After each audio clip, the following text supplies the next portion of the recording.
Hola Juan Pablo. Hola, amiga, ¿cómo estás? Bien, voy a quitar los comentarios para que te puedan Oh, ver bien. Yo me conecté hace unos minutos para presentarte. no sabía. Sí, para que sepan un poco, pero igual quiero que les cuentes tú de ti, de lo que haces, y después ahí empezamos a hablar un poquito de la historia de Kierkegaard para poder entrar en el tema de la renuncia. Entonces cuéntales, Juan Pablo, quién eres tú, dónde estás, qué haces, dónde trabajas. Bueno, mira, te cuento, bueno, gracias primero que todo, agradecerte por la invitación, esta oportunidad de estar contigo en este live. Les cuento un poco a la gente que nos está viendo en este momento. Yo originalmente, bueno, soy Juan Pablo Díaz del Castillo, psicólogo clínico, estoy ubicado en Bogotá, en Colombia. Originalmente yo era publicista. Estudié publicidad porque me encanta la publicidad, creyendo que era como el camino como que seguiría, pero cuando la ejercí fue terrible, me sentí bastante mal, no fue exactamente lo que yo disfrutaba mucho.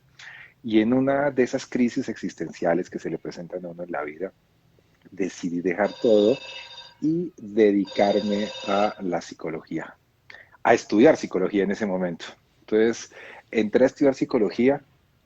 En este momento, en la actualidad, me dedico principalmente a la psicoterapia. Tengo mi consultorio aquí en Bogotá, pues en este momento por temas de pandemia todo se hace de una manera virtual, pero entonces soy psicoterapeuta, soy docente en diferentes lugares del mundo y también me dedico a la investigación, a escribir libros y soy el director general de una institución aquí en Colombia que se llama SAPS, que es la Sociedad para el Avance de la Logoterapia, la psicoterapia centrada en el sentido, que trabaja toda la logoterapia de Víctor Frankl. Me dedico principalmente a eso y a esos como los grandes temas que más me gustan, como otros detalles ya más personales como el café y otras cositas.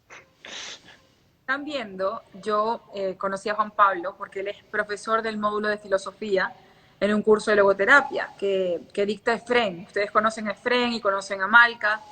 Tú trabajas directamente con ellos. Sí, con Efren tengo la fortuna de trabajar hace 18 años, trabajamos juntos. Yo empecé trabajando en el Centro de Tratamiento de Adicciones que se llama Colectivo Aquí y Ahora ¿Ah? y ya actualmente trabajamos, ya somos socios y partners completamente en este momento en todo el tema de logoterapia que tiene que ver con la divulgación del pensamiento de Víctor Frankl. Entonces, trabajamos hace 18 años y a Malca también la conozco hace como unos 4 años cuando fue estudiante mía.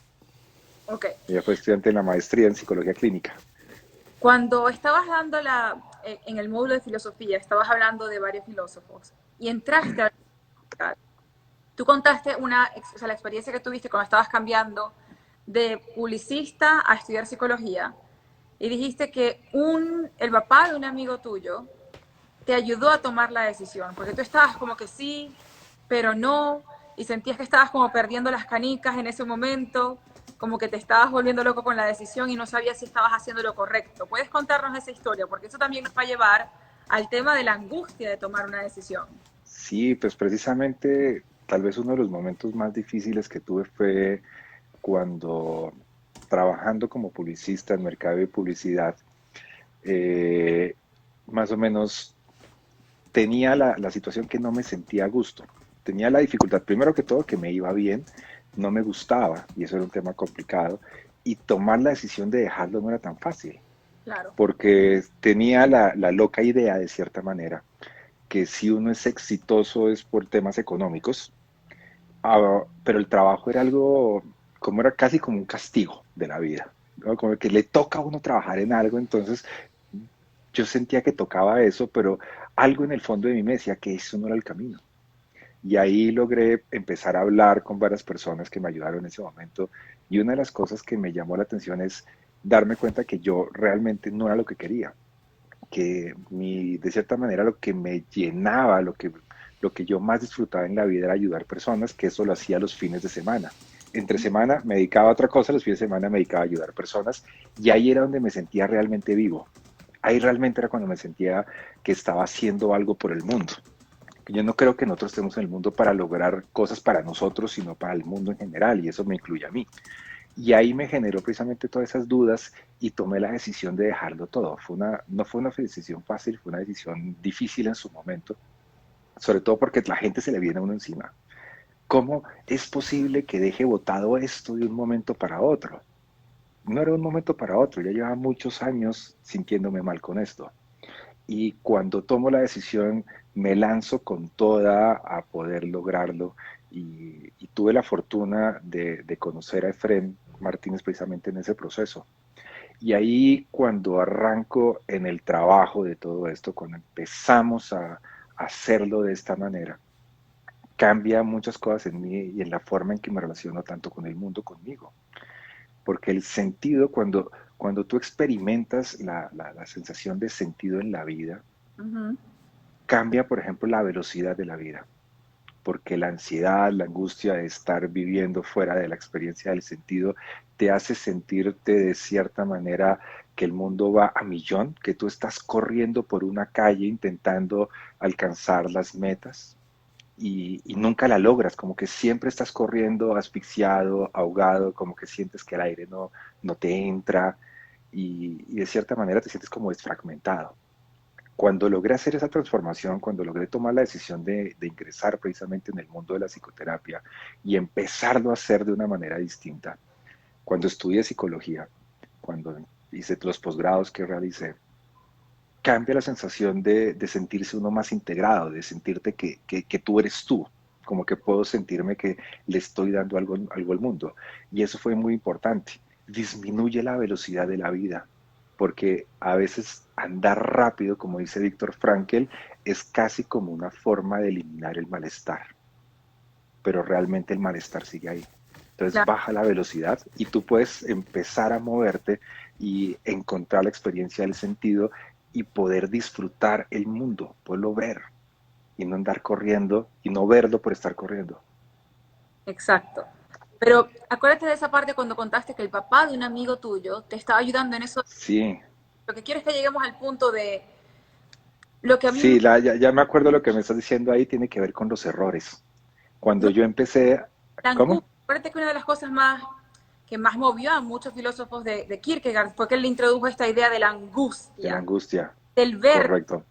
La mayoría de las personas en este momento que nos escuchan, más en un año como este, creo que tú lo debes saber en tu práctica, personas que no se habían dado cuenta que tenían ansiedad, ahora la notan y ahora la angustia les ha tomado hasta el cuerpo, porque ya no te... Yo sé que, por ejemplo, aquí donde yo vivo, la gente ya está haciendo su vida, o sea, como que no, mira, ya esto pasó, ya esto fue, pero la realidad es que tenemos un año que, aparte del coronavirus, ha despertado muchas cosas. Y el nivel de Muchísimas. angustia, o sea, no puedes no ver la angustia de algo que está pasando, o sea, lo que estás sintiendo. Entonces lo que quiero es como que entrar a la angustia por ahí, y tú entraste en clase, fue por la historia de esto, de que muchas personas también piensan, Juan Pablo, que va a venir un gran profesor de vida y te va a sentar y te va a decir, mira, lo que tú tienes que hacer es esto. Y tú dijiste, era el papá de un amigo, muy Mm, simple y tenía la claridad, y Efren también lo mencionó en un en vivo, que él una vez le preguntó a un señor que trabaja, a un jardinero, como que mira, ¿qué hago yo con esto? Y el jardinero le dijo, ¿es así o es así? Es tan simple como eso. Porque también creo que muchas personas están esperando como una fórmula elaborada y complicada. Y como tú lo dices, cuando uno está viviendo el propósito, el tiempo va diferente, la manera de alcanzar tus metas cambia, pero también las respuestas que escuchas dentro de ti son simples. O sea, como habla la intuición, que es un sí, un no, no es un párrafo de 500 páginas. Entonces cuéntanos un poco. exactamente. Mira, ahí una de las cosas que pasaron es, en ese momento de transformación y de cambio que me llevaron a darme cuenta que definitivamente esto no es lo mío, yo empezaba a darme cuenta del tema de los errores y que Ujú. yo estaba constantemente cometiendo errores y era algo que yo decía, ¿cómo es posible? Si he cambiado tanto, ¿por qué sigo cometiendo errores? Y hablé con él, me acuerdo que le estaba hablando con él una vez y le decía que no comprendía por qué en la vida me estaba pasando esto si yo había cambiado tanto, porque todo el mundo dice, has cambiado tanto, pero sigo cometiendo errores. Y él me decía, ¿esos errores que cometes son nuevos o son viejos? Y yo Ujú, le decía, son nuevos, además peor porque son errores que nunca en la vida había cometido. ujú. Y me dice, es que estás cambiando, te estás moviendo, estás creciendo. Él me hizo reconocer que cuando yo cometo errores nuevos es porque estoy creciendo, Claro, mientras que cuando cometo los mismos errores estoy estancado. Es como un carro que está girando la rueda en el barro. estamos en el mismo error. Y eso me generó, ayudó muchísimo con todo ese cambio en ese momento. La decisión ahí y lo que estaba experimentando en ese momento era un espacio de angustia terrible y tenía que ver con varias razones. O sea, esa angustia existencial que estaba teniendo como publicista está representada precisamente porque ¿por qué le temía yo esa angustia? Es porque de cierta manera me han enseñado, nos han vendido la publicidad y por eso es una de las cosas que no me Hey gustaba ser Google, turn publicista. on the light. Nos habían vendido que uno tiene que estar bien, como estable, tranquilo, como que si existiera un nivel neutro, como que estuviera, como que si el coso del cardiograma estuviera plano y Pero resulta que estás muerto, no, estás muerto. estás muerto. Estar vivo es sentir y la angustia que yo pensaba que estaba mal sentirla, vine a descubrir precisamente que era enfrentarme a una decisión. La, la sensación, la experiencia de angustia se relaciona con tomar decisiones en la vida. Cuando aparece es por eso. Por eso Kierkegaard, que ya lo he mencionado y lo vamos a trabajar hoy, dice que la libertad es el vértigo de la libertad. La angustia es Porque el vértigo de la libertad. el vértigo de la libertad. ¿Tú alguna vez te has parado en una montaña muy alta o en un edificio muy alto y has visto hacia abajo? Esa sensación, ese vértigo que sientes como que te puedes caer o que de pronto algo te pasa y te caes o que tú mismas decides saltar o que uno dice, uy, ¿qué pasaría si salto desde acá? Ese vértigo. Ese vértigo precisamente tiene que ver porque soy yo quien se arroja a la decisión. Soy yo quien toma la decisión finalmente. Por eso experimento angustia. La angustia es saber, por eso desconfío de mí, porque yo voy a decidir cómo me voy a experimentar. Y yo pasé precisamente en ese tema, de pasar de una sensación de no estoy dándole, no le aporto nada al mundo, a darle un paso a decir, quiero aportarle al mundo. No, no era darle ya algo al mundo, sino quiero empezar a buscar el camino para aportar al mundo de una manera que me haga sentir más pleno. Y ese fue el camino de la psicoterapia y la docencia que también llegó en él durante ese tiempo, que me hicieron sentir como que estaba en el mundo y que para algo estaba acá, como que tenía un para qué, como una misión en el mundo. Y fue a la descubierta en ese momento, que fue un momento muy difícil, fue un momento muy crítico, pero creo que vamos a llamarlo como un momento bisagra. Es como las puertas que están agarradas a la bisagra, que se mueven. Ese es el momento. Un momento en que se abre la puerta para cambiar las posibilidades. Pero es un momento que a veces no es fácil tomarlo, no es fácil arrojarse, a veces no es tan fácil decidirse porque queremos tener certezas de que la decisión es la correcta. Y tener certezas es imposible. Es muy Pero difícil tener certezas. hay, ¿Cómo? hay fe, Hay que fe. es cuando decía, es lo que le decía a las personas antes de que tú te conectaras. Hemos utilizado siempre, o muchas personas utilizábamos esa frase de un salto de fe. Un Exactamente. salto Que de es una frase de Kierkegaard. Y es una frase de este señor. Entonces vamos a empezar a hablar un poco de este señor que me he estado investigando de él porque soy fan. Entonces, él sacó este libro que se llamó Either or. O sea, o esto, o en verdad, como que todo el trabajo de Kierkegaard se basó en que el mundo está lleno de posibilidades, por lo tanto el mundo está lleno de angustia, porque siempre te vas a enfrentar a que puede ser esto o puede ser lo otro. O sea, entiendan, para los que son nuevos con este tema de la filosofía, que salían filósofos y después venía otro y debatía las ideas del anterior y este tenía discípulos y así se iba, no es como que uno tiene la verdad absoluta. Hay muchas cosas que, por ejemplo, Kierkegaard decía, no puedes tenerlo todo al mismo tiempo. Y Ajá. ahorita en redes está, bueno, desde hace tiempo en redes está la frase como que de amor propio que dice, sí lo puedes tener todo, pero no al mismo tiempo, pero sí lo puedes tener todo. Según Kierkegaard, que hizo 22 libros al respecto, se debatió él mismo muchas veces.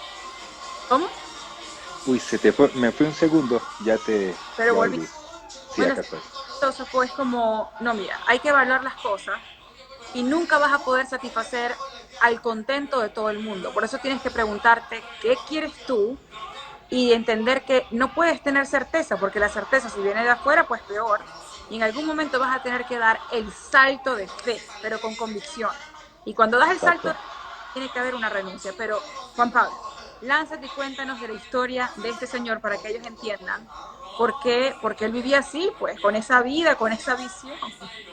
Bueno, mira, Soren Kierkegaard, empezando por ahí, bueno, él es un filósofo, él nace en Copenhague, es de precisamente Dinamarca, danés.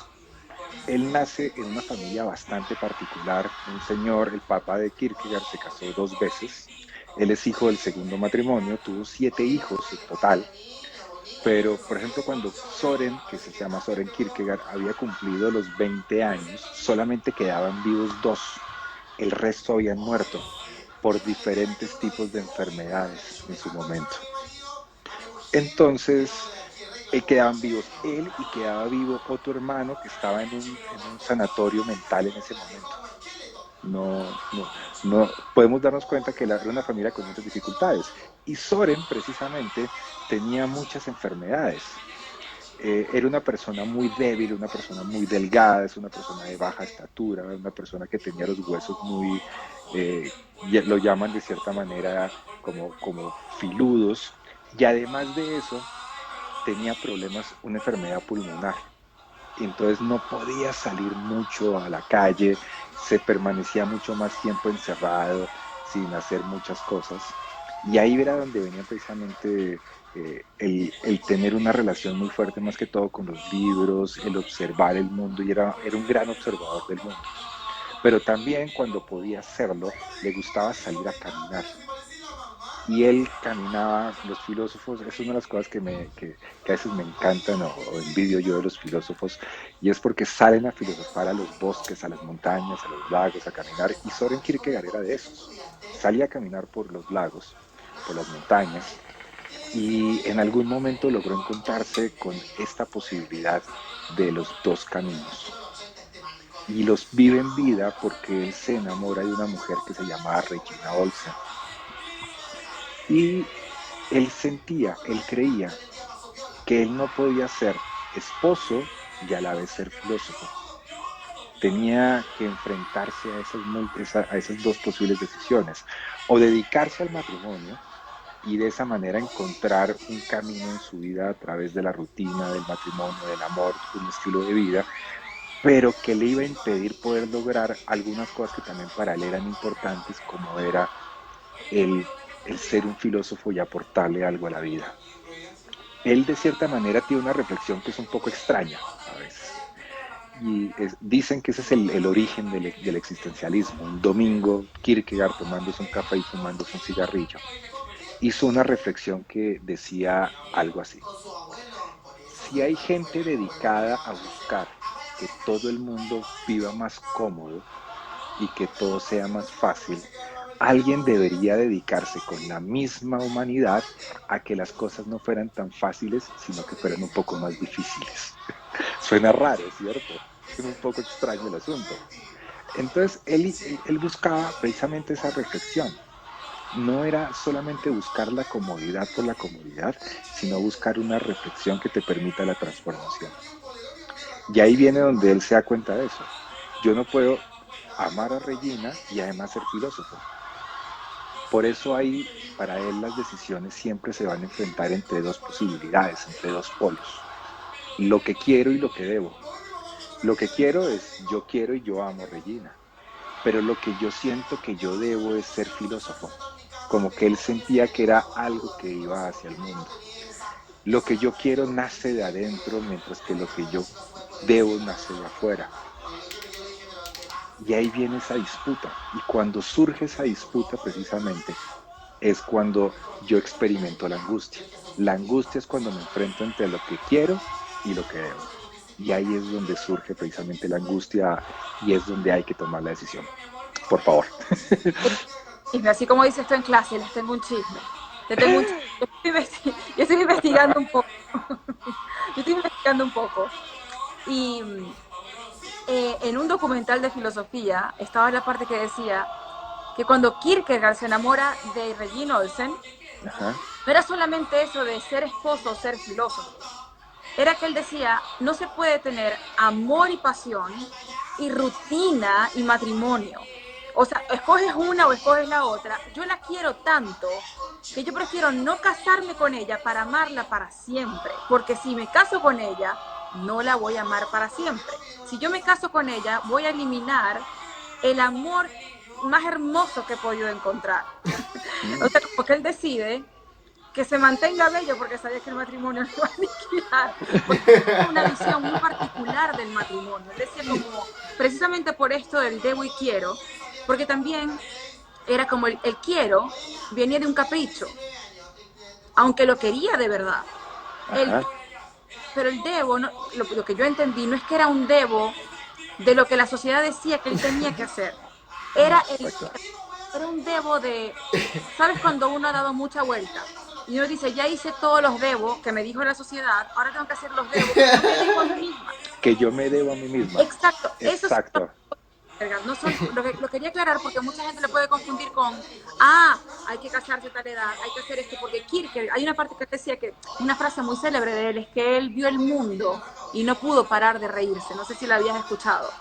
Él Sí, dice, vi el mundo y vi que el mundo se trataba de ser jefe de una corte o ser el juez más importante de una corte. Vi que el mundo se trataba de tener una buena casa, de tener un buen matrimonio y me reí, me reí, me reí, porque eso no es todo en la vida.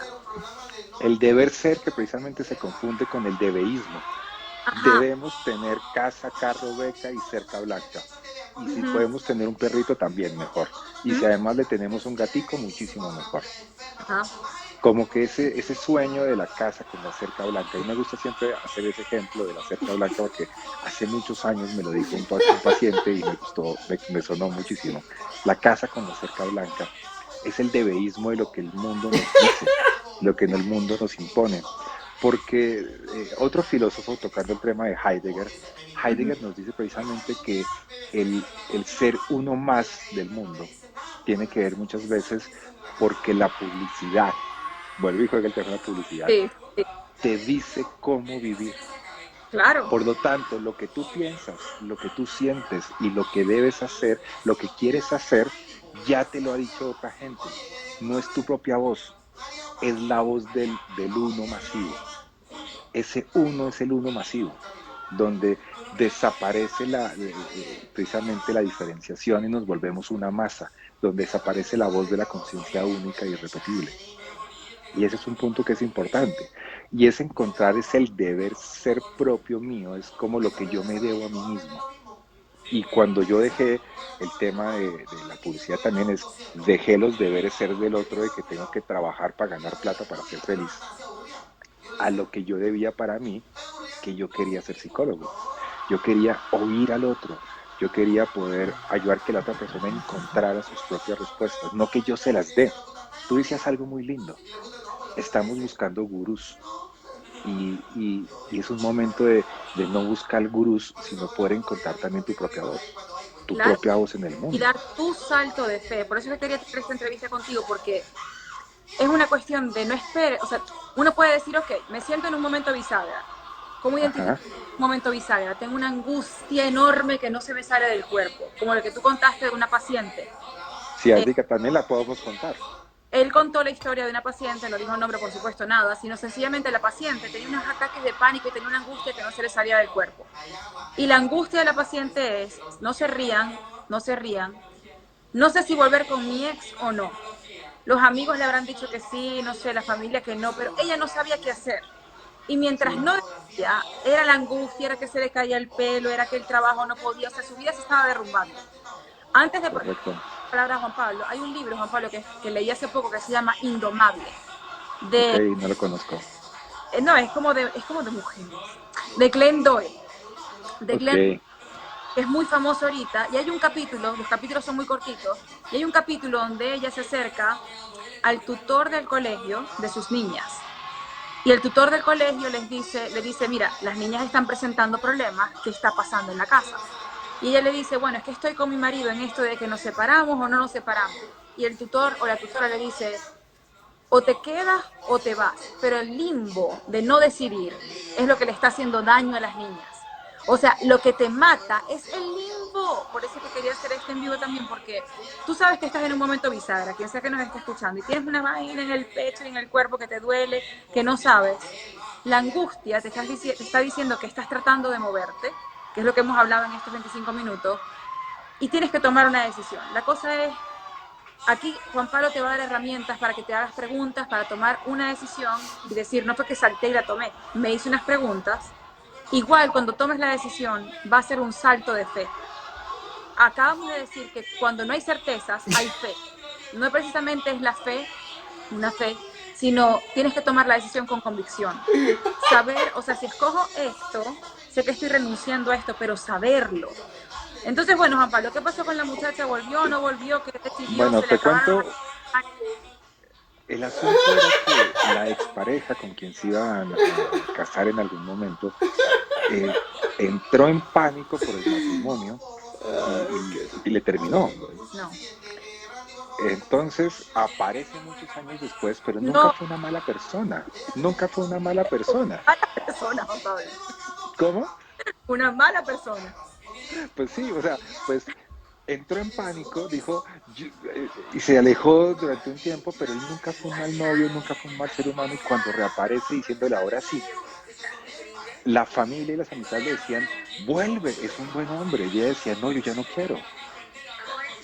Y ahí estaba la angustia, eso se le convirtió en una ansiedad porque como tú decías, cuando no se toma la decisión, la angustia se transforma en algo que un psicólogo norteamericano que se llamaba Rollo May decía, la angustia neurótica, que es en el no tomar las decisiones. Eso se transforma en una angustia que precisamente se tapa o parece, se confunde con un trastorno de ansiedad.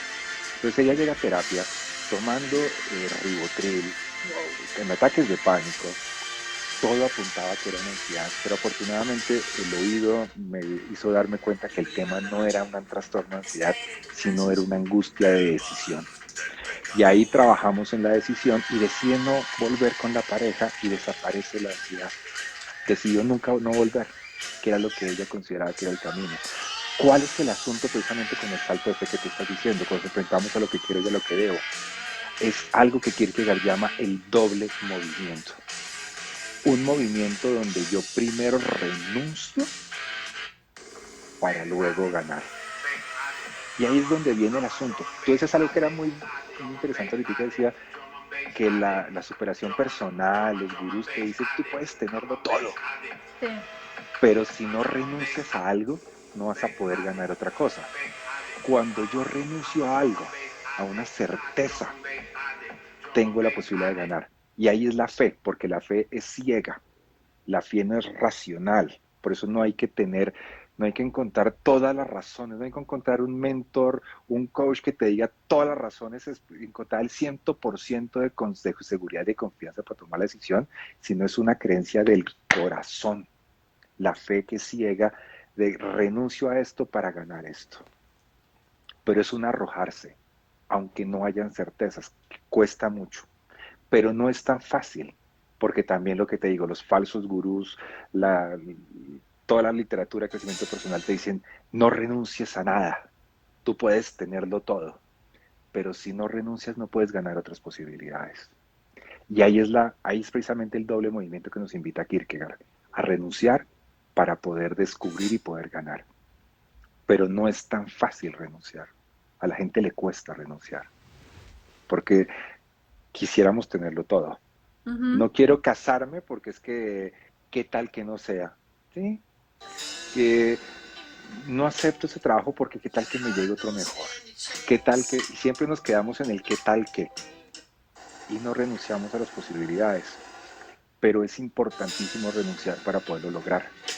Friedrich Nietzsche, hablando de filósofos, solía decir precisamente que aquel que renuncia está ganando altura. Para él las renuncias son como el lastre de los globos aerostáticos. El lastre es el que no te deja subir. Cuando sueltas el lastre y renuncias, puedes elevarte y Ujú. poder observar el mundo desde arriba, que es algo mucho más lindo. Por lo tanto, renunciar es clave para Soren Kierkegaard, pero no es fácil. ¿Y qué es renunciar? Creo que en clase les daba este mismo ejemplo y se los voy a contar. Supongamos que vamos a una heladería donde hay dos posibles helados, helado de vainilla o helado de chocolate. Cuando yo escojo un helado de vainilla, la experiencia de comer helado de vainilla es completamente diferente a la experiencia de comerse un helado de chocolate. Entonces, cuando yo decido que me como un helado de vainilla, estoy renunciando a la otra experiencia.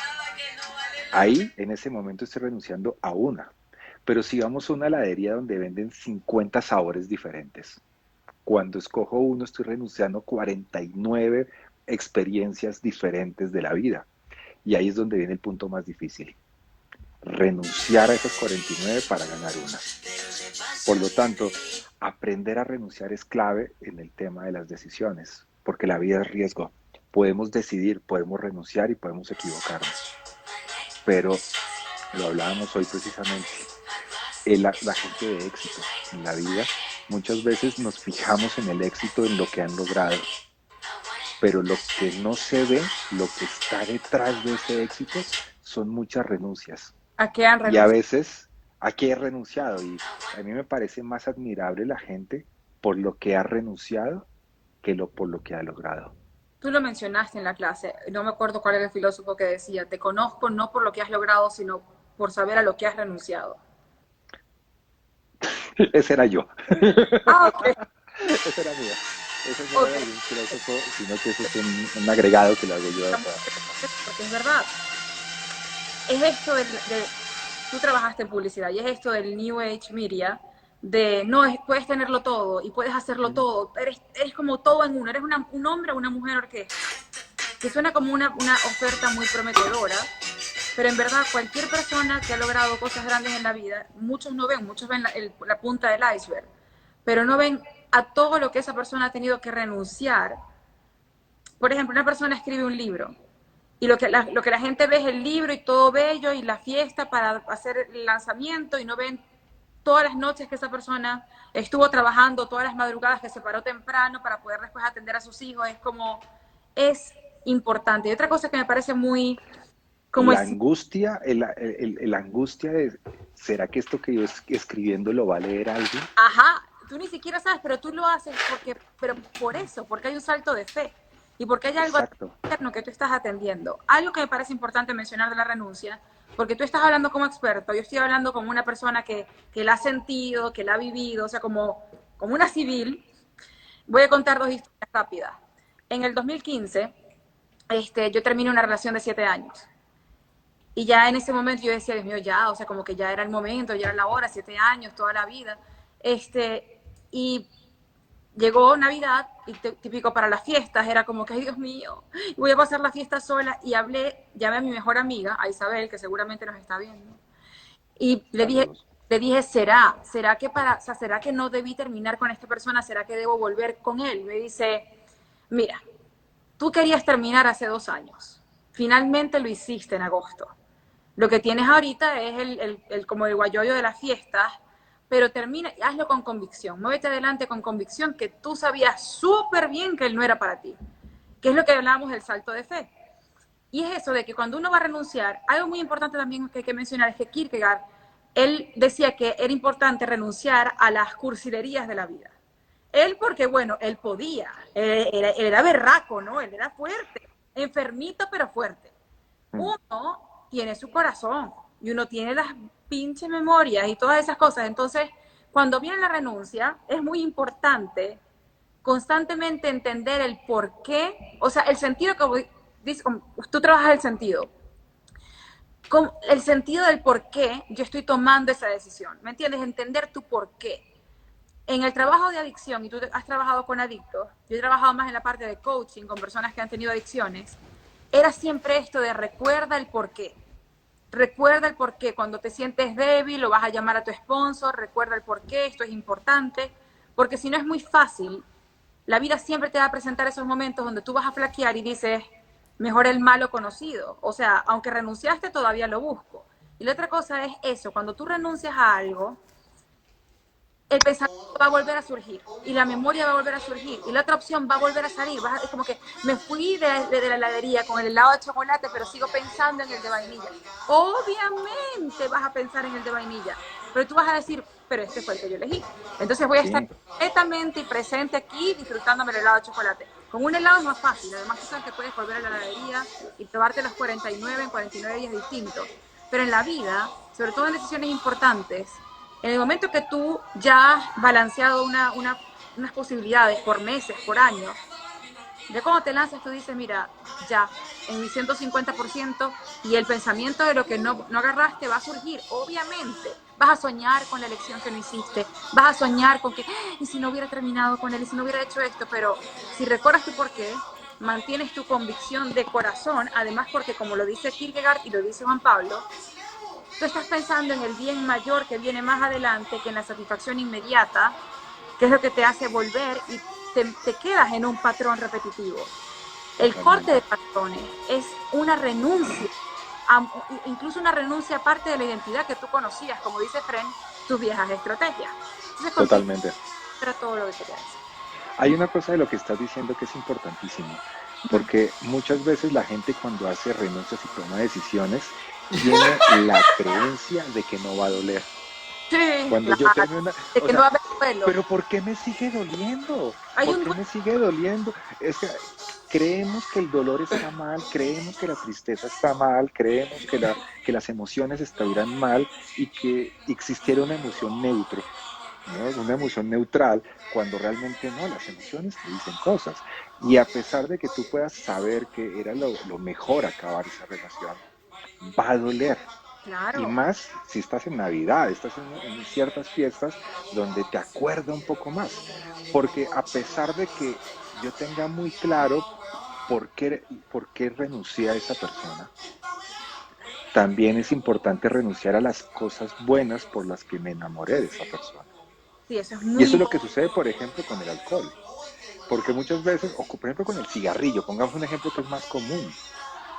La gente tiene muy claro, en el paquete de cigarrillos te dicen, esto genera cáncer, te genera problemas pulmonares. Pero entonces yo tengo muy claro racionalmente las cosas malas y creo que por eso lo voy a dejar.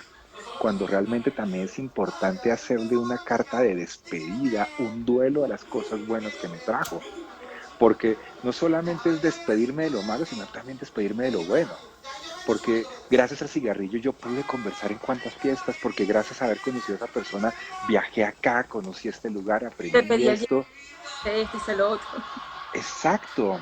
Entonces, hay, a pesar de que uno termine porque la relación no funcionó, hubo momentos, experiencias de sentido que quedan grabadas en el pasado, en los recuerdos, en la memoria, y que cuando las perdemos van a doler, nos van a generar tristeza. Pero cuando nosotros nos despedimos en el duelo desde la alegría, desde el agradecimiento, perdón, cuando yo hago el duelo desde el agradecimiento, estoy despidiéndome de un ser humano. No me estoy despidiéndome ni de un demonio ni de un ángel. Estoy despidiéndome de un ser humano con errores, con problemas, con dificultades que te van a permitir poder decirle adiós de una manera distinta. Y al poder decirle adiós de una manera distinta a esa persona desde el agradecimiento, reconozco el sentido experimentado y no lo doy como una etapa perdida de la vida, que ese es otro problema cuando sucede eso.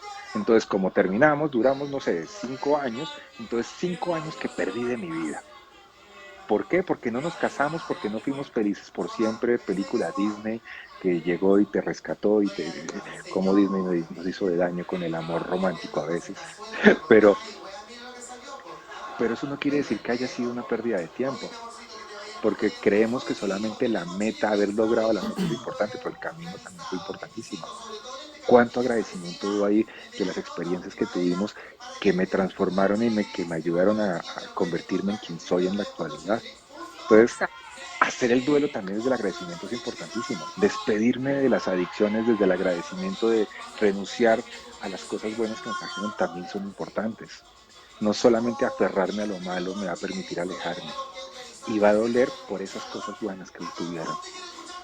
Pero estamos tan cerrados a solamente ver lo malo que olvidamos lo bueno. Pero a ello tenemos que verlas, conversarlas y poderme despedir de ellas desde ahí, desde agradecimiento, para poder empezar un nuevo mundo, una nueva vida. Sí, yo creo que también, Juan Pablo, parte de la renuncia, o sea, en el trabajo de la renuncia, tiene que haber como una resignificación y una educación sobre las emociones, porque están Totalmente. tan marcadas como emociones negativas. Hoy justamente estaba haciendo una parte del trabajo y estaba viendo unos videos de Gabor Maté, un doctor, que él asocia las enfermedades con emociones. Y él decía, tenemos esta situación de que la ira no tiene espacio en la vida. La ira es como una, está tomada como una emoción negativa. Desde que somos pequeños está puesto desde este marco de no llores, no hagas esto, no te pongas bravo, no agarres eso con rabia, que se empieza a acumular. ¿Y qué pasa? Una persona que no sabe expresar su tristeza, que no sabe llevar duelo, no porque no quiso, sino porque a lo mejor no fue educado así, obviamente va a renunciar un poquito, pero se va a devolver, porque no sabe aguantar la incomodidad que generan ciertas emociones, le parecen malas, le parecen bajas, le parecen como que le está... ¿Sabes que hay personas que cuando están tristes o cuando están pasando por cambios sienten como que están más lentos, como que gastan mucha energía en eso? Y es como, yo no quiero estar así, quiero montarme, que es lo que estaba hablando con Efraín el otro día, la gente no se deja caer. Cuando tú estás en un momento bisagra y tomas una decisión importante en tu vida, vas a caer. Vas a intentar agarrarte de viejas estrategias y te vas a dar cuenta que eso no funciona porque te devuelve lo que quieres dejar. Y no dejarte caer, esto de que la gente le tiene tanto miedo a lo que se llama rock bottom, que es caer, pisar fondo, tocar fondo. Cuando tocar fondo muchísimas veces es justamente lo que hace falta para decir renacimiento como algo distinto. Pero ¿qué pasa? Este asunto no lo va a resolver un en vivo en Instagram. Pero sí creo que es importante esto de que esto de la renuncia no es algo como que Rantico Palmarizum renuncié. También tiene que haber una nueva educación para nosotros y para las generaciones que vienen sobre las emociones.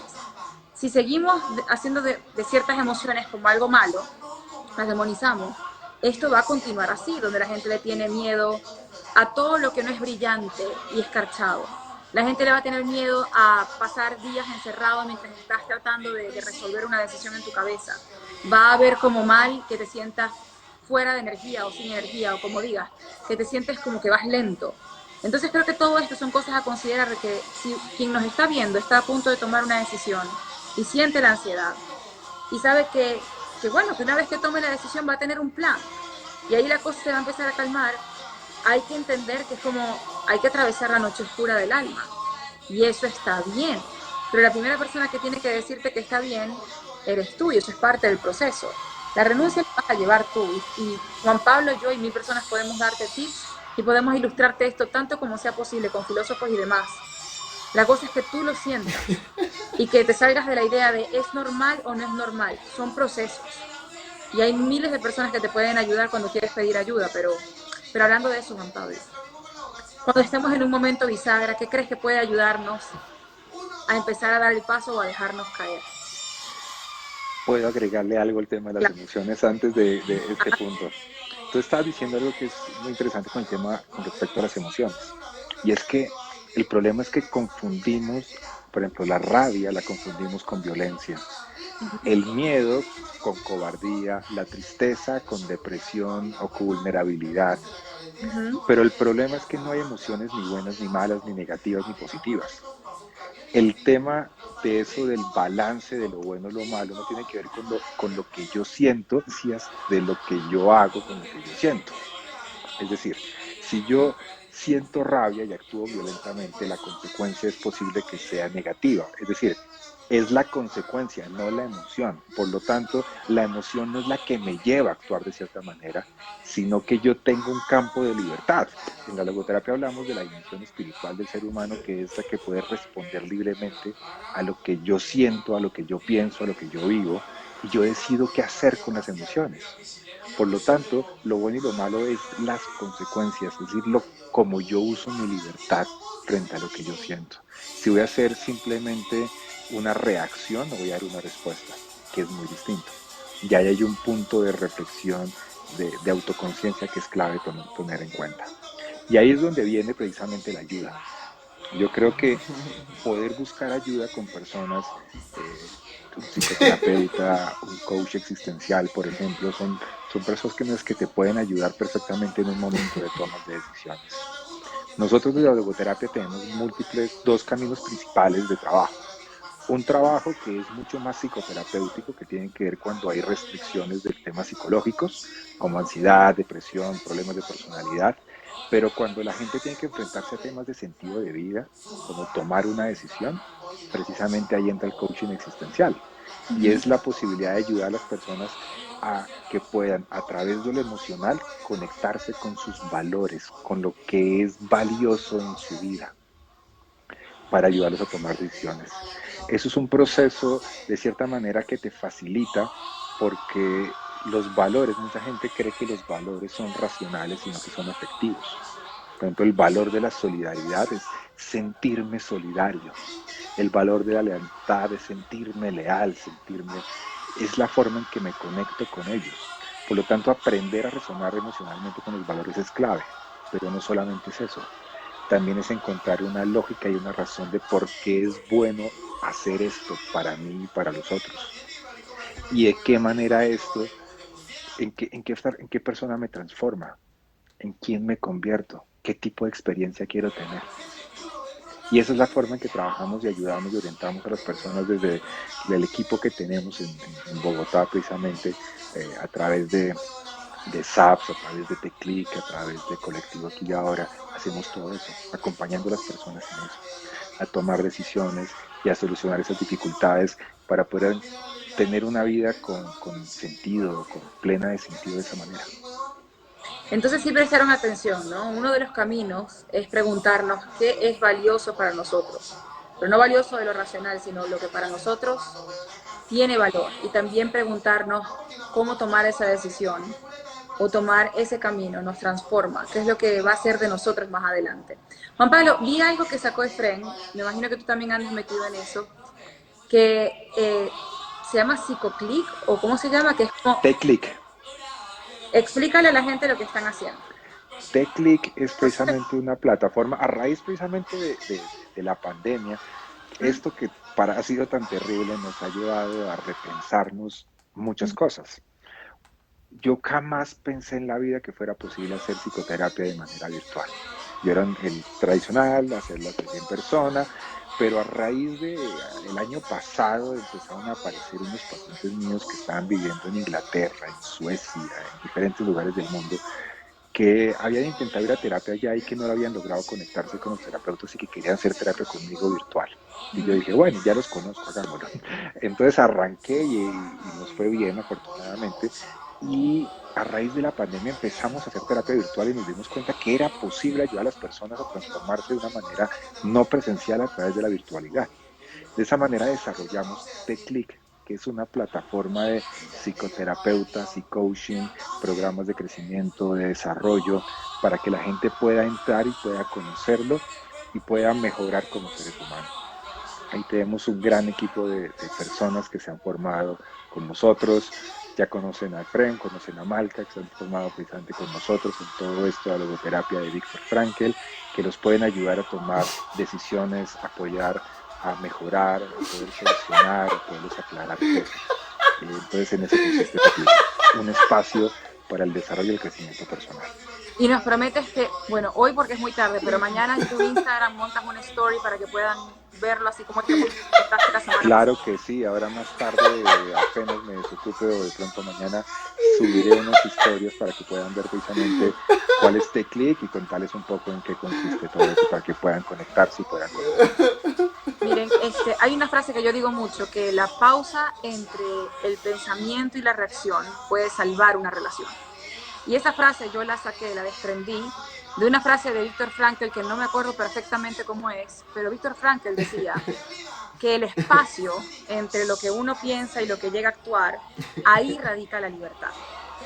Si ustedes están sintiendo todavía como que esta situación de pandemia 2020, que ha sido muy fuerte, busquen el libro de Viktor Frankl, el hombre en busca del sentido, que es Es muy un bueno. libro increíble. Es increíble, increíble. Yo lo había leído y una profesora de astrología, que yo tengo, una señora muy mayor, me dice, ese es el libro del 2020, me lo dijo en febrero. Y volví y tuvo toda la razón. Pero bueno, eh, también vamos a decirle a Juan Pablo que nos avise, bueno, que les avise a ustedes. A mí me han preguntado mucho por mensaje directo, porque he hablado varias veces de esto en clases en la membresía. ¿Cuándo van a volver a hacer el curso de logoterapia en el que estamos ahorita haciendo el Marimar? Está increíble, estamos apenas en el módulo de filosofía, porque creo que a quienes están interesados en esto, en capacitarse, en poder ayudar, es un es como un máster, es un excelente curso. Hablé con Efraín y me dijo que febrero, marzo, pero que nos avisaba. Así En que, febrero seguramente estamos arrancando el próximo grupo. bueno, No he definido la fecha, pero seguramente va a ser la tercera semana de febrero que estemos arrancando esta, la formación básica de público general de crecimiento personal. Vamos a abrir en esa fecha. Ya las formaciones un poco más técnicas y mucho más extensas, ya estará arrancando en marzo. en marzo. Bueno, ya lo saben, muchísimas gracias por acompañarnos. Este fue Juan Pablo Díaz del Castillo. Que estés muy bien, Juan Pablo, que descanses. Mía, muchísimas gracias y Y nos ya veremos el jueves en clase. inmediatamente nos vemos el jueves en clase. Sí, señor. Gracias por todo y por la invitación.